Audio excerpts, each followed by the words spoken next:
Start करते हैं questions.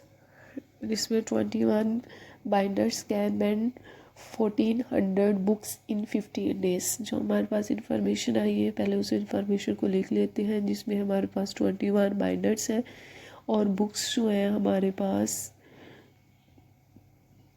जो बुक्स की कीमत है वो 1400 है और डेज आपके पास 15 है। इसके बाद आपने बाइंडर्स निकालने और जो चीज़ निकालनी होती है उसकी जगह पे हम एक्स लगा देते हैं। Will be recover to bend 800 books. अब 800 बुक्स हैं और 20 डेज हैं। ठीक हो गया। अब हमने बाइंडर्स की वैल्यूज़ निकालनी है और जो चीज़ निकालनी होती है उसकी जगह पे हमने एक्स भी लगा दिया है। अब हम ये करेंगे कि जो एक्स है ना, जो दो बुक्स और डेज़ हैं, बुक्स और डेज़ को हम बाइंडर की वैल्यूज़ के साथ कंपेयर करेंगे। सबसे पहले हम इन दो वैल्यूज़ को कंपेयर करके लिख लेते हैं। ठीक है। और इसमें जो है ना क्या है कि हम डेज जहाँ भी आपको मिलता है वो हमेशा ही जो है ना इनडायरेक्ट प्रपोर्शन होता है। इनडायरेक्ट प्रपोर्शन का मतलब ये होता है कि जब एक चीज़ बढ़ती है तो दूसरी चीज़ कम होती है। ठीक है। अगर ये इनडायरेक्ट प्रपोर्शन है तो इसका मतलब है कि हम इन नंबर्स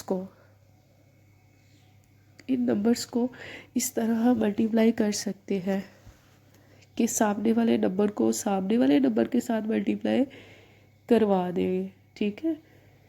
हम इस तरह लिखते हैं कि अगर वो इनडायरेक्ट प्रपोर्शन हो, ये वाला क्या है, इनडायरेक्ट है।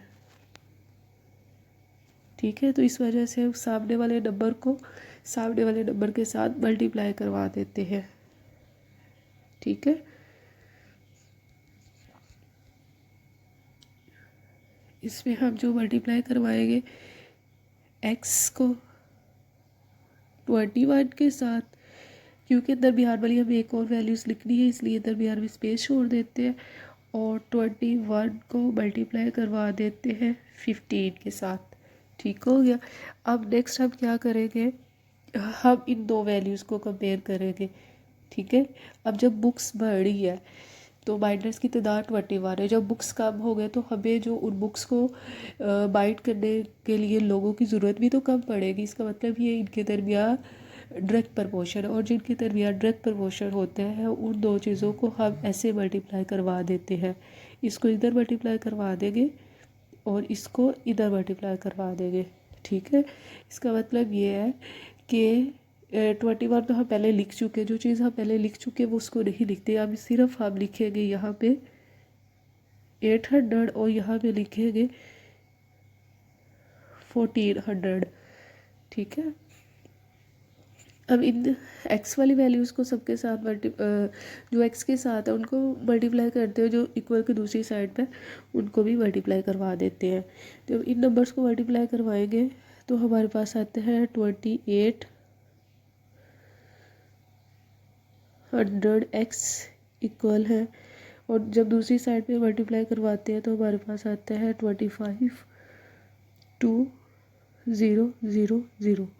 एक्स हमने निकालना है, जो चीज़ निकालनी होती है उसको साइड पे कर देते हैं और 2500 और 0 डिवाइड 2800। ठीक है। अब जब आप इन नंबर्स को आपस में डिवाइड करते हैं तो जो आपके पास आंसर होता है वो आपके पास 9 आता है। ठीक है। तो इसका जो करेक्ट आंसर होगा वो आपके पास ये वाला होगा, ए ऑप्शन। ठीक है।